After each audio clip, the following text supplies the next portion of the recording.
नमस्कार दोस्तों। सिवा काम के और सब हो रहा है, तमाशा यही तो अजब हो रहा है। जिसे हम खुशी की वजह मान बैठे, वहीं आंसुओं का सबब हो रहा है। सत्य प्रकाश शर्मा जी की ये पंक्तियां आज हमारे देश पे, हमारे तमाम सारे राज्यों पे जो भाजपा शासित है, मुफीद बैठती। और हो क्या रहा है, यह सोचने वाला है। यह इसलिए सोचने वाला है क्योंकि लगातार इस तरह की घटनाएं हो रही हैं जो न सिर्फ नफरत की भावना को भड़काती हैं, जो कि भारतीय जनता पार्टी, नरेंद्र मोदी, योगी आदित्यनाथ और उनके जैसे तमाम सारे भाजपाई सोचते हैं, जो करना चाहते हैं, और वो नफरत की खेती करना चाहते हैं। और उसके लिए, नफरत की खेती के लिए हमारे आपके तमाम सारी कुर्बानियां मांगी जाती हैं, और वो कुर्बानियां हम दे रहे हैं विभिन्न तरीके से। कभी देश के नाम पे, कभी समाज के नाम पे, कभी संप्रदाय के नाम पे। इस तरह का खेल हो रहा है। एक घटना से शुरुआत करता हूं। संभल में एक मुस्लिम समुदाय की टीचर ने दो स्टूडेंट्स से सवाल किए। एक स्टूडेंट ने जवाब दिया, एक ने नहीं दिया, तो उसने दूसरे से कहा कि उसको थप्पड़ लगा। उसने कोई जातिगत, धार्मिक कोई टिप्पणी नहीं की। बहरहाल, चूंकि शिक्षिका मुस्लिम थी, तत्काल एफआईआर दर्ज हुई और उसे गिरफ्तार कर दिया गया। चंद दिन भी कहना गलत होगा, करीब 1 महीना हो गया। 1 महीना हुआ, मुजफ्फरनगर में एक घटना हुई थी।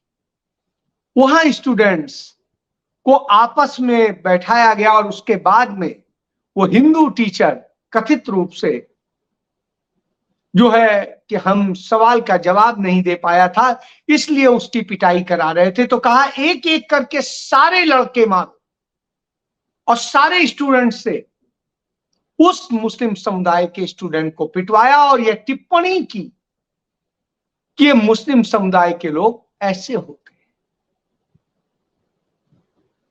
उस पर बड़ा शोर मचा, सुप्रीम कोर्ट तक ने उस पर टिप्पणी की। बावजूद इसके आज तक वह महिला शिक्षक गिरफ्तार नहीं हुई है। और तमाम जो ठेकेदार बने घूमते हैं, वो लोग जाकर के ठेकेदारी करते हुए समझौता करा रहे थे, खत्म करो केस, खत्म करो।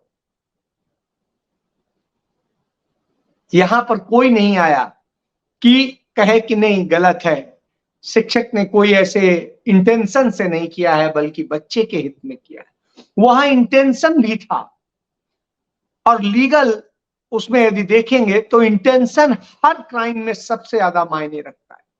उसी के आधार पर सजा होती है। तो जब यह स्थिति हो तो आप समझ सकते हैं कि कहां क्या चल रहा है। नफरत की ही स्थितियां हैं कि दिल्ली में मंदिर के प्रसाद का एक केला खा लेने पर एक मोहम्मद ईसार को इतना पीटा गया, उस लड़के को इतना पीटा गया कि वो मर गया। प्रसाद को, एक केले के प्रसाद, जो लोग जानते हैं कहते हैं हिंदू धर्म में जितना ज्यादा से ज्यादा प्रसाद बांटो, लोग वो खाएं, उतना ही पुण्य मिलता है। यहां तो प्रसाद खाने पर उसे मार डाला गया।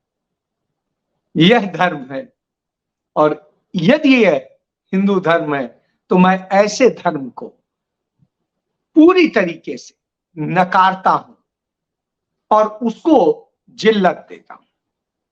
इसी तरीके की घटनाएं लगातार हो रही, और इसी तरह की एक नफरत का खेल मध्य प्रदेश के इंदौर में, जहां 12 साल की वो बच्ची, बलात्कार की शिकार बच्ची, ब्लडिंग का शिकार होते हुए 8 किलोमीटर तक दौड़ती रही।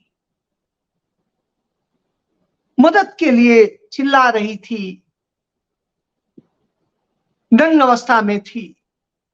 किसी ने एक कपड़ा पहनाना मुनासिब नहीं समझा, एक उस पर साल डाल देना मुनासिब नहीं समझा, उसको मदद कर देना मुनासिब नहीं समझा। तो वो धर्मनगरी इंदौर, धर्मनगरी उज्जैन, वहां यह घटना हो रही थी। तो मैं ऐसे महाकाल को क्या कहूं, जिसके यहां यह सब हो रहा था और वह पत्थर सिर्फ देख रहा। ऐसे पत्थरों की संख्या बहुत ज्यादा है, इतनी ज्यादा है कि मध्य प्रदेश में तो हालत यह है कि रोजाना करीब 17 लड़कियां बलात्कार का शिकार हो रही हैं। 17 लड़कियां, लाखों महिलाएं, लड़कियां पिछले 3 साल में वहां लापता हो गई हैं। कोई खोज खबर नहीं है, कौन उठा ले गया, क्या उठा ले गया। कमोवेश इसी तरीके का फिगर जो है, संख्या गुजरात में भी है। वहां पर भी महिलाएं कहां गायब हो रही हैं, किसी को पता नहीं चल रहा है। और वहां पर भी नफरत के आधार पर बलात्कार होते हैं, जाति धर्म देखकर बलात्कार होते हैं। उत्तर प्रदेश राम राज्य है ना, तो ऐसा राम राज्य है जहां पर रोजाना 1 दर्जन लड़कियां बलात्कार का शिकार हो रही हैं। उनके साथ न जाने क्या क्या हो रहा है। और जब यह सब हो रहा हो तो आप किसकी बात करेंगे? कौशाम्बी की घटना हम सबको पता है। उसको लेकर के जिस तरीके से कांग्रेस पार्टी ने स्टैंड लिया है, सब कुछ लिया है, वह भी हमें पता है।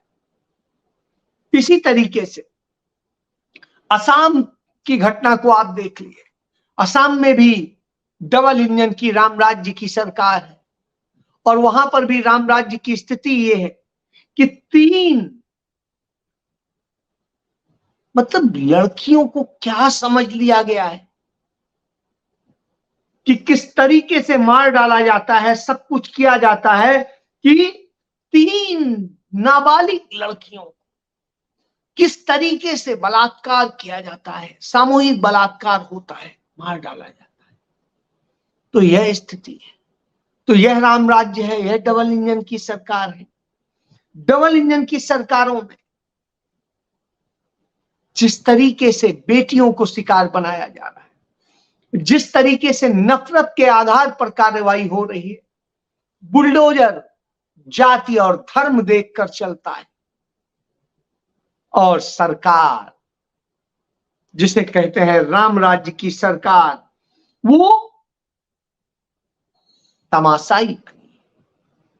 मणिपुर में हमने देखा कैसी चीख पुकार मची हुई है, क्या हालात है, किस स्थिति में वहां के लोग जी रहे हैं या मर रहे हैं। दोनों की बराबर स्थिति है कि जीने की और मरने की।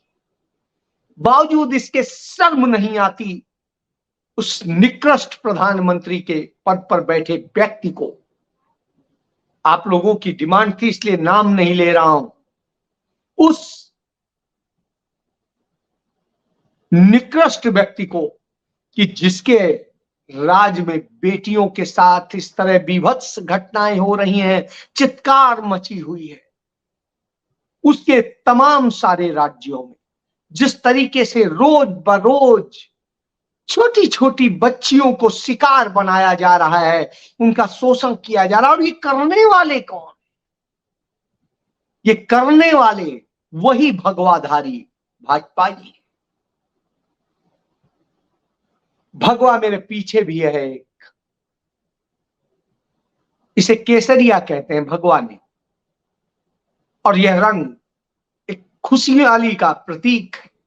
और एक वो भगवा है जो आतंकवाद का प्रतीक है, जो प्रतीक बन चुका है, इस देश में बलात्कार का प्रतीक बन चुका है। न जाने किन किन अपराधों का तो आप कल्पना नहीं कर सकते कि क्या क्या हो रहा है। और सच लिख देने, बता देने की कितनी सजा भुगतनी पड़ती है, मैं अपनी बात का छोटा सा हिस्सा आपको बता चुका हूं। आज एक और महिला पत्रकार का बताऊं, ममता तिवारी। उसने ईमानदारी से एक अखबार को ज्वाइन किया था, लिखा, और किस तरीके से इसी योगी ने उसके खिलाफ एफआईआर दर्ज करा ली, उसके ट्वीट को रिट्वीट करने वाले को भी गिरफ्तार कर लिया। क्यों भाई, रिट्वीट करना तो कोई अपराध नहीं है। तो इस तरह की स्थिति है। तो जो हालात बना दिए गए हैं, जो स्थितियां पैदा कर दी गई, वो चिंता पर। और यह स्थितियां सिर्फ सामान्य सी स्थितियां नहीं, कमोबेश इसी तरह की नफरत का खेल पंजाब में भी खेला जा रहा है। पंजाब को बदनाम किया जा रहा है, कहीं खालिस्तान के नाम पर, कहीं किसी नाम पर, जबकि पंजाब का 1% नागरिक भी ऐसा नहीं है जो खालिस्तान चाहता। खालिस्तान का समर्थन नहीं। उसने आतंकवाद की विभीषिका को देखा है, उसमें अपनी बर्बादी को देखा है। और जिस कनाडा को हम बदनाम करते हैं, उस कनाडा में भी कुछ गुरुद्वारों के भीतर भले ही कुछ भी बात होती, बाहर कोई ऐसी बात नहीं होती जो किसी को दिक्कत दे, लेकिन इसके बावजूद साजिश की जा रही है। उस पंजाब को बदनाम किया जा रहा है, और उसको बदनाम करने में एक और बड़ी भूमिका है पंजाब की सरकार। वो पंजाब की सरकार जो आम आदमी पार्टी की सरकार, वो किस तरीके से यहां नफरत में कार्रवाई कर रही है। जो लोग उसके सच को सामने लाते हैं, उनके खिलाफ किस तरह से कार्रवाई हो रही है। आज उसी को लेकर के कांग्रेस पार्टी ने बड़ा प्रदर्शन किया, भटिंडा में बड़ी रैली करके, और वहां पर जिस तरीके से विरोध जताया कि कैसे वही शख्स जिसको एक समय में यही भगवंत मान कहता था, नहीं वो तो बिल्कुल सबसे सच्चा है, ईमानदार है, तो वो सुखपाल खैरा को, जिसे वो ईमानदार और सबसे अच्छा कह रहा था और खुद कह रहा था यह केस फर्जी है, 100% फर्जी है, आज उस केस में सुप्रीम कोर्ट से राहत मिलने के बाद जबरदस्ती पंजाब पुलिस ने उसकी एक एसआईटी बना के एक फर्जी तरीके से उन्हें फिर से दोबारा कहा कि हाँ हमें कुछ और एविडेंस मिले, और इस नाम पे गिरफ्तार कर, जबकि एक भी नया एविडेंस नहीं, एक भी चीज नहीं। तो यह दशा है। यह दशा हो तब आपको सोचना पड़ता है कि किस तरीके से। तो नफरत के खेल हर जगह चल रहे हैं। उत्तर प्रदेश तो कुछ कहने की जरूरत नहीं, वहां पर कहीं पर भी कुछ भी हो सकता है। एक घटना नोएडा में हुई, वहां पर किस तरीके से नफरत से भरे लोगों ने नोएडा में एक सीएनजी पंप पर किस तरीके से पीटा, दबंगई करी, वो सब कुछ सामने है। और यह सब जब होता है तो आप कहते हैं ऐसा नहीं वैसा। आप कश्मीरियों को बदनाम करते हैं, आप कभी किसी को बदनाम करते हैं, लेकिन सबसे बड़े नफरती तो आप हैं। सबसे ज्यादा देश को तोड़ने का काम आप कर रहे हैं। याद करिए, मुफ्ती मोहम्मद सईद की बेटी का जब किडनैप हुआ था, तो उसी कश्मीर के मुख्यमंत्री फारूक अब्दुल्ला ने मना कर दिया था रूबिया सईद के जो है छुड़वाने के लिए, जिन आतंकियों को छोड़ना था। उस समय सबसे ज्यादा पैरवी किसने की थी? भारतीय जनता पार्टी ने। उसके नेता लाल कृष्ण आडवाणी ने, उसके नेता आरिफ मोहम्मद खान ने तो जाके धमकाया तक था फारूक अब्दुल्ला को कि आप बर्खास्त कर दिए जाओगे और न जाने क्या क्या हो जाएगा। आई.के. गुजराल ने, इन लोगों ने किस तरीके की भूमिका अदा की थी और किस तरीके से सब बर्बादी को आलम खड़ा कर दिया। और हाई कोर्ट का एक जस्टिस था, भट्ट, ब्राह्मण था, उसने जाकर के नफरत लाई थी। उसने जाकर के समझौता कराया, वो उसने आतंकियों से बात की थी। आप सोचिए क्या खेल चल रहा था, कौन शामिल था? कांग्रेस तो नहीं थी कहीं पर, कांग्रेस ने तो कहीं नहीं कहा था। कांग्रेस न आतंकियों के साथ थी न किसी और के साथ।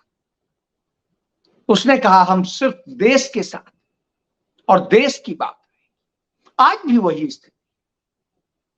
राहुल गांधी देश की बात करते हैं, कहते हैं देश पहले है, देश के लिए हमें सोचना है, देश के लिए करना है, और उस लहजे में वो करते हैं। वो हर व्यक्ति का दर्द समझने जाते हैं।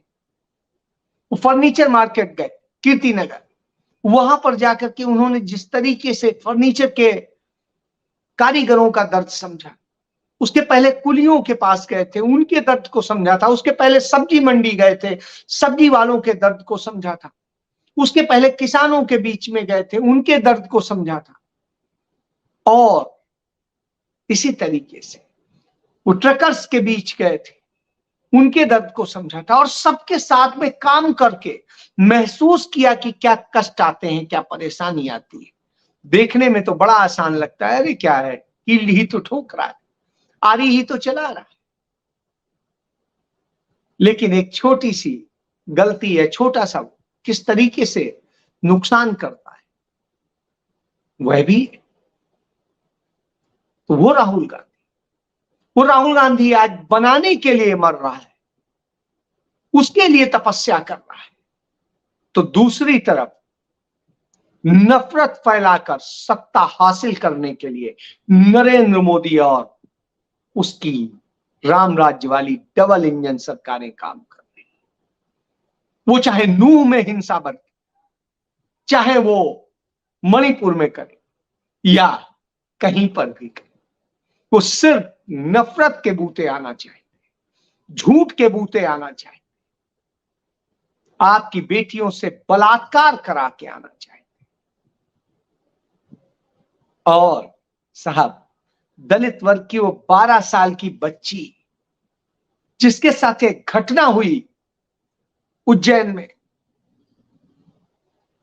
मैं तो उस दिन से मैंने फैसला कर लिया, मैं किसी भगवान को कभी नहीं पूजूंगा, क्योंकि यदि भगवान होता तो उस उम्र की बच्ची को हम देवी कहते, कन्या पूजते। और उसके साथ हुई घटना के बाद में यह हाल है, यह इंसानियत है, यह लोग हैं। यदि यह धर्म है तो यह मेरा धर्म नहीं, मैं ऐसे धर्म को नहीं मानता, और इसलिए मैं ऐसे महाकाल को भी तितांजलि देता, जो बच्ची का शोषण से उसे नहीं बचा सकता है। तो आप सोचिए, आपने कौन सा भारत बना दिया है। आप धर्म को बचा नहीं रहे, बल्कि धर्म को खत्म करने का काम कर रहे हैं, उससे विश्वास उठवा। और मेरा तो विश्वास उठ गया है। जय हिंद।